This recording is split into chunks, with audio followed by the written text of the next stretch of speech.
안녕하세요. 행동심리연구소입니다. 오늘은 아스퍼거 패밀리가 사는 법, 크리스티 사카이즈음, 박현옥 이효정 옹김 한올림 스페셜의 책을 읽어드리도록 하겠습니다. 한국어판 서문. 3명의 자폐아이를 둔 가족의 엄마인 제가 이 책을 쓴 지도 벌써 몇 년이 지났습니다. 그동안 아이들은 자라 제 2 아들은 청년이 되었고 딸은 이제 10대예요. 우리 가족은 이 책 아스퍼거 패밀리가 사는 법에서 여러분들과 나눈 방법들 덕분에 새로운 어려움이 닥쳐왔을 때도 이전보다 훨씬 쉽게 이겨내고 앞으로 나아갔습니다. 아이들은 점점 더 많은 것을 혼자 할 수 있게 되었습니다. 아이들은 자신에게 필요한 게 뭔지, 이를 어떻게 해결해야 하는지 배웠습니다. 시간이 걸렸지만 결국 자폐증은 발달장애니까요.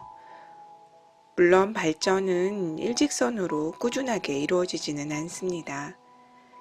때로 우회로로 돌아가야 하고 장애물도 종종 나타납니다. 여러분이 부모로서 힘들고 지칠 때면 이것을 기억하세요. 아이는 지금 배우고 있고 결국에는 더 잘할 수 있다는 사실을요. 저희가 현장에서 발달장애 부모님들을 만날 때면은 아이들이 잘 하다가도 되돌아가는 순간들이 있어요. 그럴 때 많은 부모님들이 좌절을 느끼고 또 때로는 절망을 느끼는 부모님들도 많이 계시는데요. 조금 장기적인 눈으로 보면 아이들이 결국은 꾸준하게 발달이 조금씩 이루어지고 있으니까요. 이 부분을 굉장히 잘 언급해 주셨다고 생각이 됩니다. 이 책은 우리 가족의 삶을 바꾸어 놓았습니다. 미국뿐 아니라 다른 나라까지 가서 자폐 이야기를 하게 되었고 자폐에 대해 아이들에게 도움을 주려는 수많은 부모님과 전문가를 만났기 때문입니다. 또 자폐 성인과의 만남은 부모로서 제 아이들의 미래를 좀 더 명확하게 예상해 보도록 많은 가르침을 주었습니다. 아이들을 내가 바라는 대로가 아닌 있는 그대로 더 사랑하고 존중하도록 도와주었죠. 아이들을 망가져서 고쳐야 할 존재로 보기보다는 잠재력에 초점을 맞추고 목표를 이루도록 계속 적당한 디딤돌을 찾도록 해주었습니다. 이 책은 자폐아의 부모이거나 관련 전문가인 여러분과 저희를 이어주는 연결고리입니다. 여러분의 학교, 가정, 지역사회에서 우리 아이들을 받아들이고 돕게 하는 모든 일은 조금씩 사람들을 변화시킬 것입니다. 우리 모두는 같은 길을 걸으며 함께 더 나은 세상을 만들어 나가고 있습니다. 끝으로 이 책을 번역해 준 박현옥 이효정 교수님의 노력과 헌신에 감사드립니다. 자폐인과 자폐아를 둔 가족에 대한 이분들의 이해와 배려에 감사해요. 또한 제 가족뿐 아니라 전 세계 자폐 공동체의 지식과 지혜, 그리고 용기를 나눠주고 있는 브렌다 스미스 마일즈 박사께도 감사드립니다. 텀 키토 카에데의 엄마 크리스티 사카이.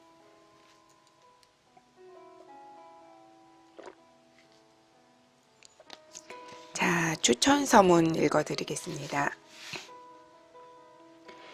크리스티는 나의 친구다. 지금은 어떻게 서로 알게 되었는지 정확히 기억할 수는 없지만 아마도 내게 아스퍼거 증후군에 대한 조언을 구하기 위해 이메일을 보내왔던 것 같다. 우리는 몇 년 동안 이메일을 주고받았고 그러면서 깊은 우정을 싹텄다. 나는 예전부터 아스퍼거 가족을 위한 실용적인 해결책을 담을 책을 집필하는 꿈을 꿔왔고 그래서 나와 크리스티 공동의 프로젝트로 이 책을 써보자고 기획하게 되었다. 우리가 함께하면 정말 기막힌 책이 나올 거라고 생각했다. 크리스티는 글을 써 주기적으로 이메일을 내게 보냈다. 유머와 함께 부모의 입장에서 힘든 점과 유용했던 방법들을 적은 글은 훌륭했다. 얼마 안 가 나는 이 책을 함께 쓸 수 없다는 사실을 알아차렸다. 아스퍼거 가족이 아니었기에 그들의 관점에서 실질적인 이야기를 쓸 수 없었다. 크리스티를 만난 나는 이 상황을 설명했지만 그는 당연히 혼자서는 책을 쓸 수 없다고 항의했다. 하지만 결국 크리스티가 해냈다. 이 책은 정말 훌륭하다. 아스퍼거 가족에게 진정 선물과도 같은 책이다. 자폐가정의 부모는 아이들에 관한 한 전문가다. 함께 복잡하고 다양한 사건들을 겪으며 아이가 독립적인 어른으로 성장하도록 많은 도움을 주기 때문이다. 크리스티는 또한 자신이 겪어 누구보다도 잘 알고 있기에 부모가 어떻게 마음을 다스리며 아이에게 어떤 도움을 주어야 하는지에 대한 실질적인 해결책을 이 책에 담았다. 아이를 키우는 일은 모두에게 어렵다. 그렇죠. 일반 부모님들도 이 육아는 굉장히 어려워하시고요. 그렇기 때문에 발달 장애 부모님도 큰 범주에서는 이 아이를 키우는 일과는 동일하게 가거든요. 그러나 아스퍼거 아이를 둔 부모의 경우에 어려움은 더하다. 자신의 아이가 왜 특별하게 행동하는지 설명해야 할 때 무력감을 느끼고 스스로의 능력까지 의심한다. 해야 하는 역할은 너무 많고 이 모든 일을 다 해내기는 힘들다. 그렇죠. 그래서 저희가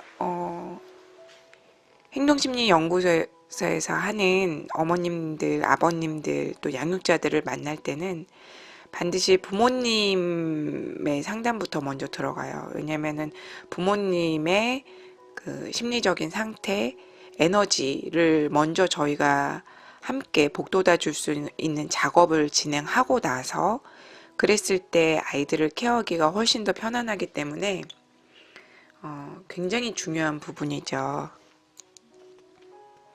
물론 우리 아이들이 부모에게 어려움만 가져다 주지는 않는다. 넘치도록 행복한 선물도 준다.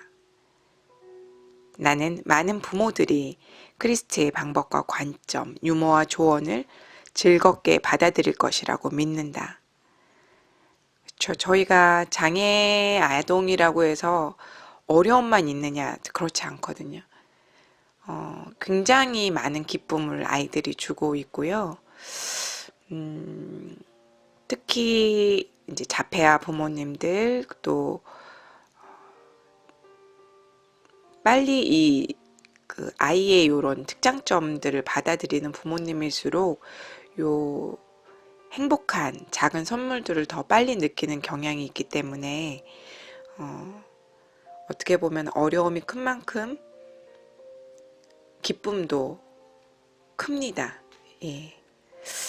브랜드 스미즈 마일즈 박사님이 이렇게 서문을 써주셨고요. 박사님은 이전에 캔사스 대학 특수교육학과 교수님이었고 현재는 미국 자폐협회 프로그램 책임을 맡고 계시다고 하네요.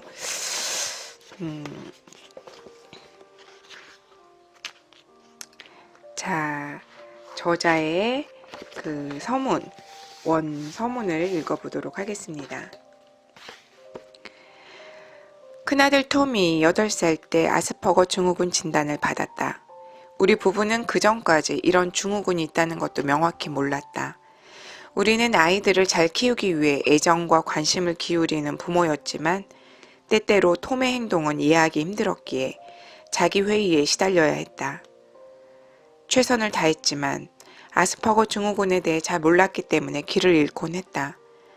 톰이 특정 행동을 왜 하는지 알지 못해 당황하고 예민해진 우리는 잘못된 길을 들어서기도 했고, 때로는 뻔히 옳지 않다는 것을 알면서도 엄격한 방식을 강요하기도 했다. 여러 사람이 알려줬던 이런저런 유용한 방법들이 모두 실패했을 때 우리의 양육 방식도 함께 무너졌다. 출구가 없는 미로에 빠진 기분이었다. 심지어 우리는 잘했다고 생각했던 방법마저 다른 사람에게 냉혹한 비판과 비난을 받아야 했다. 예를 들어 아이에게 타임아웃과 같은 벌을 주라는 얘기를 많이 들었다. 하지만 톰을 혼자 세워두는 게 어려웠기 때문에 우리는 아이를 조용한 장소로 데려가 함께 있었다. 아이는 진정되고 협조적이 되었지만 이 방법은 오히려 아이에게 편안함을 주어 아이를 더 나쁘게 만들고 있었다. 우리가 잘한다고 생각한 일이 하나도 잘한 일이 아니었다는 걸 알게 되었다. 의도는 좋았지만 톰이 왜 그렇게 행동하고 그 근원을 이해하지 않고는 아이의 욕구를 알 수도 채워줄 수도 없었다.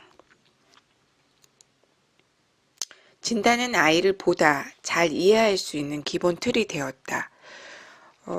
사실 부모님들이 아이에 대해서 정확하게 진단을 받고 병원에 가는 것들을 다른 한편으로는 좀 두려워하시는 분들이 많이 계세요. 정작 진단을 받게 되면 그 진단으로 어린아이를 너무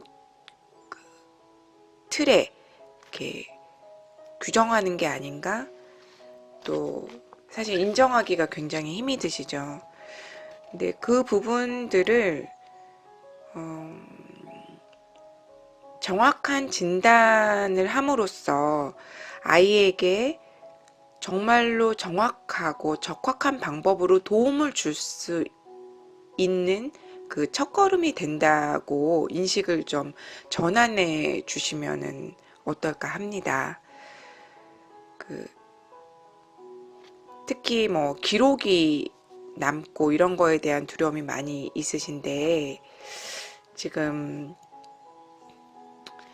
개인정보법보다 더 엄밀한 게 그 의료법이기도 하고요. 또 그 장애 진단이나 이런 거와는 좀 달라요. 뭐 처음에 병원에 가서 저희가 장애 진단을 받을 수도 없고요. 그래서 일단은 병원에 가셔서 아이들의 상태를 정확하게 전문가의 그 관찰과 또 검사 도구에 의해서 또 진단 받기를 좀 권유해 드립니다. 일단 아이의 근본적인 행동 원인을 알고 나니 아이를 이해하기가 조금은 쉬워졌다.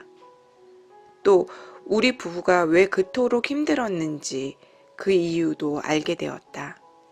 그동안 나름 우리가 아이의 특성에 맞게 융통성 있는 행동을 하려 할 때마다 거부당했던 순간들, 그리고 일반적으로 사람들이 정해놓은 모두가 그렇게 하길 바라는 어떤 기준이 이유가 되기도 했다.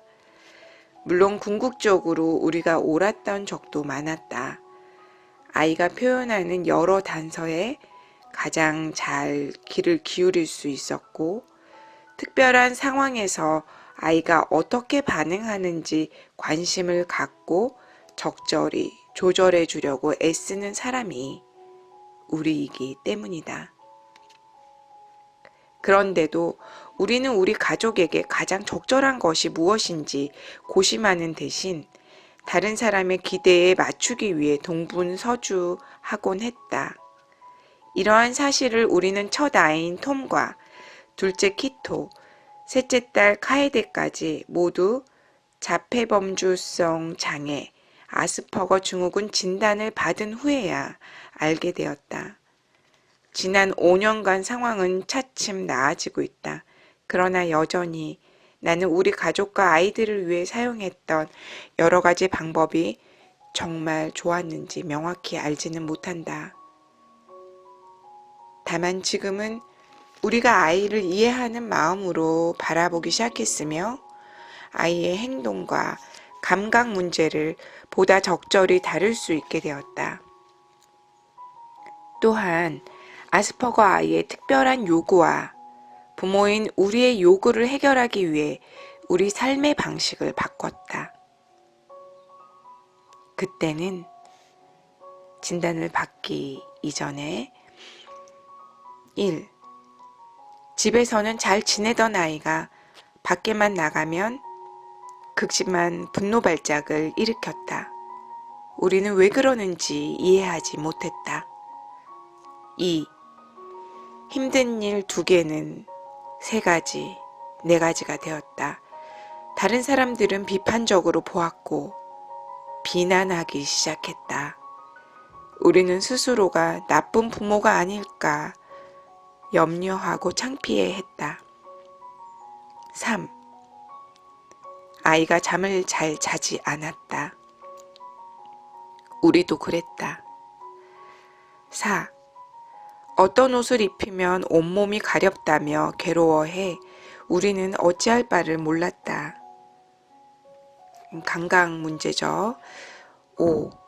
아이의 머리를 감기거나 자를 때, 이를 닦거나 손톱을 깎을 때 아이는 마치 죽을 것처럼 비명을 지르곤 했다. 6. 식사 시간은 전쟁터였다. 아이는 몇 가지 정해진 음식 외에는 다른 것은 전혀 먹으려 들지 않았고 음식을 던져버리곤 했다.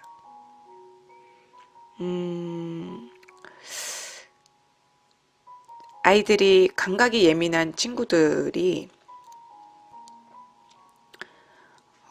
음식에 대한 편식 경향도 있는 것이 좀 많이 확인되고 있어요. 이런 부분들은 부모님이 좀 체크를 하시면 좋을 것 같습니다. 7. 친척이나 이웃들과의 모임에 가는 것은 재앙 그 자체였다. 아이는 거의 울었고 사람들은 다시는 우리를 초대하지 않았다. 우리 가족은 점점 외부 세계와 멀어졌다. 8. 여러 곳에서 상담을 받았지만 아무도 아이에 대해 명확히 말해주지 않았다. 양육 방식에 대해 조언을 했을 뿐, 그러나 그것은 전혀 도움이 되지 않았다. 이것이 우리의 실수였다. 9. 닥치는 대로 육아서를 읽었다. 이 역시 도움이 되지 않았다. 왜냐하면 이제 일반적인 아동이나 일반적인 양육 방식에 대해서 적용하려고 했을 때는 이 발달 쪽이 느린 친구들한테는 이게 딱 적합하지 않은 경우들이 많거든요. 그래서 전문가의 진단이 꼭 필요하다고 저희가 거듭 말씀을 드리는 거예요. 아이가 어리면 어릴수록 부모님들의 혼란도 적어지고 아이들도 이해받고 또 그거에 맞춰서 환경을 부모님들이 세팅을 해주시기 때문에 훨씬 더 편안하게 발달할 수가 있고 또 잘 성장할 수가 있는 것이죠. 10. 우리 가족을 배려해 줄 사람들이 없었기 때문에 우리는 스스로 보호하기 위해 고립을 선택했다. 이제 이 경우는 많은 부모님들이 아이의 양육 방식에 대해서 주변의 어르신들이나 친구들이나 선생님들에 의해서 좀 비평과 비난을 받는 경우들이 많이 있기 때문에 자꾸 고립이 되기 쉬운 환경으로 가죠. 그런데 이제 이 그 저자가 크리스티 사카이 님이 진단을 받고 아이를 명확하게 아스퍼거라는 그 병명을 통해서 아이를 이해하기 시작하면서 변화가 시작되거든요. 그래서 지금은 좀 어떻게 됐는지에 대한 그 변화에 대한 말씀을 좀 적어 주셨어요. 참고하시기 바랍니다. 자, 지금은 1. 여전히 밖에 나가면 분노 발작을 일으키지만 횟수는 줄어들었다. 아이를 도울 수 있는 방법을 알고 있기 때문이다. 미리 알려주기라는 방법을 적용해 아이가 어떤 일이 일어날지 예측하도록 한다. 예측은 미리 준비하도록 돕는다. 지금 우리는 짧은 외출을 할 수 있게 되었다. 2. 아이가 공공장소에서 분노 발작을 일으킬 때 사람들의 반응은 여전하다. 그러나 우리가 어떻게 해야 할지 방법을 알고 있다는 차이가 생겼다. 여전히 힘들지만 적어도 우리가 나쁜 부모가 아니라는 것을 알게 되었다.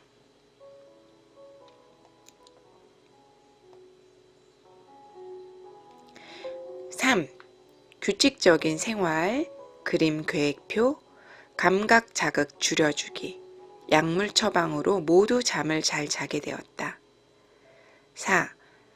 감각 문제로 순면 이외의 다른 옷감은 아이의 온몸을 가렵게 한다는 사실을 알게 되었다. 옷에 붙은 상표는 다 떼어버렸다. 불편한 옷은 다른 사람에게 줘버렸다. 5. 작업 치료를 하면서 아이가 자기 조절 기술을 습득하게 되었고 목욕하기와 옷 갈아입기 같은 기본 생활 훈련이 수월해졌다. 굉장히 중요한 부분을 지금 말씀 주셨죠? 저희 행동 심리 연구소에서도 모든 육아의 목표를 아이들이 자기 조절을 해서 스스로 생각하는 아이, 스스로 자기 조절을 하는 아이로 목표를 두고 있습니다. 왜냐하면 우리 부모는 결국은 언젠가는 아이의 곁을 떠나죠. 예. 떠나고 또 어떤 순간에는 아이를 독립시키는 것을 저희는 좀 말씀을 드리고 있고 그 부분에 대해서는 일반 육아든 발달이 느린 아동의 부모들 마찬가지라고 생각이 들거든요. 그래서 자기 조절 기술을 습득하게 되었다는 거 굉장히 중요한 부분입니다. 그렇게 돼서 우리의 칭찬을 받게 된 아이는 협조적이 되었다. 6. 전쟁은 끝났다. 더 이상 식사 시간이 전쟁에 일어나지 않게 되었다. 특정 음식만 먹어 부족한 영양분은 비타민 제제로 보충을 한다. 이 외에도 그 식사에 대한 또 다양한 솔루션들이 전문가들이 제시해주는 솔루션들이 있기 때문에 아마 전문가의 도움을 받지 않았을까 싶습니다. 7. 아이는 모임에서 좀 더 잘 참을 수 있게 되었다. 무엇이 아이를 힘들게 하는지 알게 되어 아이가 준비할 수 있도록 미리 알려주고 예측할 수 있게 하였다. 또 우리 가족을 이해해주는 좋은 친구들도 사귀게 되었다. 우리는 다시 초대받았다. 8. 정확한 진단을 통해 아이를 이해하고 도울 수 있게 되었다. 핵심은 정확한 진단이다. 예, 다시 한번 이 부분이 얘기가 나오고 있죠. 정확한 진단.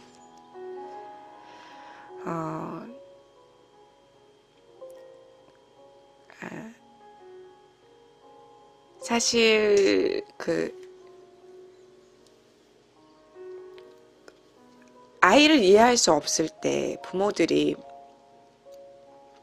아이를 훈육하게 되거든요.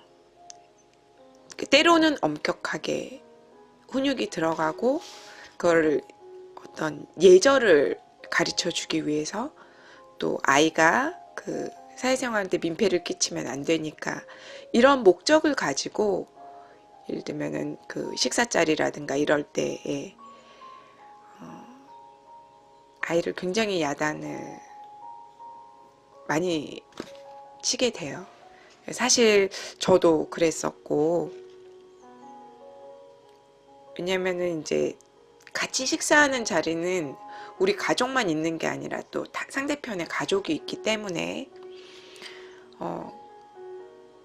내 아이 입장에서는 그 낯선 환경 속에 놓여 있는 것 자체가 굉장한 스트레스고, 또 내가 먹지 않았던 음식을, 그 새로운 음식을 또 먹게 되는 것 자체. 그 다음에 식사자리라는 게 이제 배고플 때 그거를 먹어줘야 되는데, 그러니까 아이로서는 상당히 굉장히 과중한 스트레스 상황에 놓이게 되는데, 그 부분을 돌이켜보면 저는 전혀 이해를 못했었어요. 예.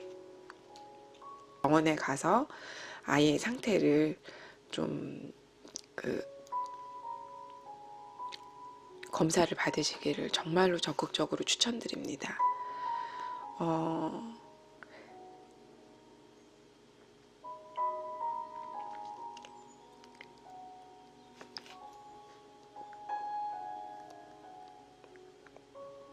자, 9번. 아스퍼거 증후군에 관한 책을 읽고 도움되는 것을 찾았다. 10.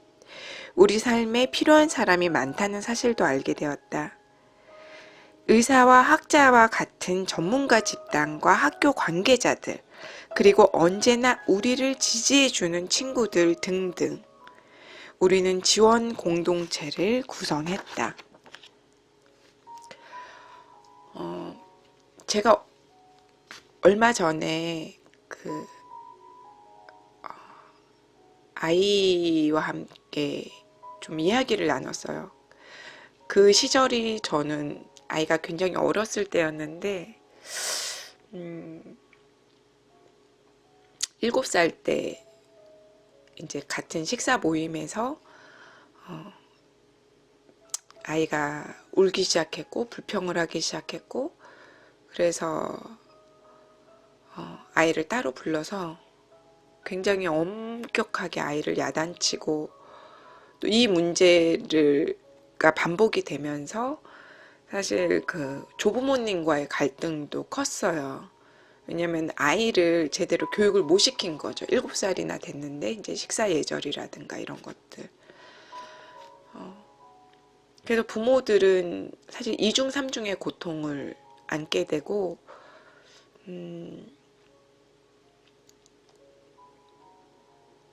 이제 너무나 부끄럽게도 그 당시에 아이를 강하게 훈육하는 걸로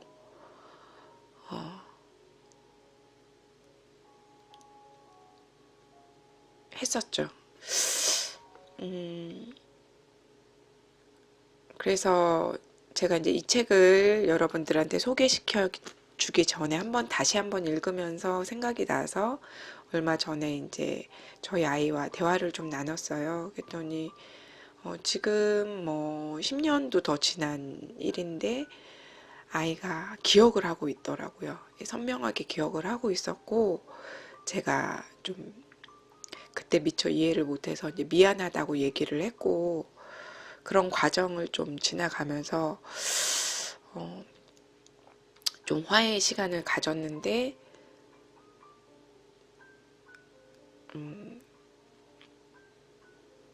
그러니까 지금 혹시라도 아직 어린 자녀분이 계시고 뭔가 제가 읽어드린 항목에서 어떤 부분이 걸림이 있다. 이거 우리 얘긴데 라고 생각하시는 분은 정말로 전문가의 진단을 받기를 저는 꼭 추천을 드려요.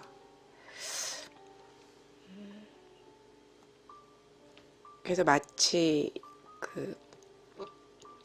제가 겪었던, 그리고 많은 선배 부모님들이 겪었던 시행착오를 조금이라도 어렸을 때부터 겪지 않았으면 하는 마음이고, 또 그렇게 되면은 아이와의 관계도 굉장히 편안해지거든요. 그리고 내가 어떻게 대처할 수 있는지 방법을 알게 되면서 조금 더 그 관계가 개선이 되고 아이의 관계가 개선이 되면 아이도 칭찬을 받을 수 있고 또 아이의 자존감이나 여러 가지 심리적인 요인들을 저희가 케어하면서 갈 수가 있어요.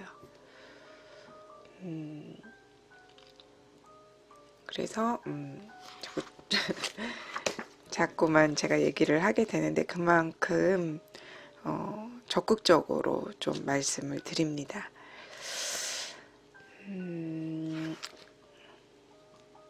자, 오늘은 여기 서문까지 되게 중요한 부분이었는데요.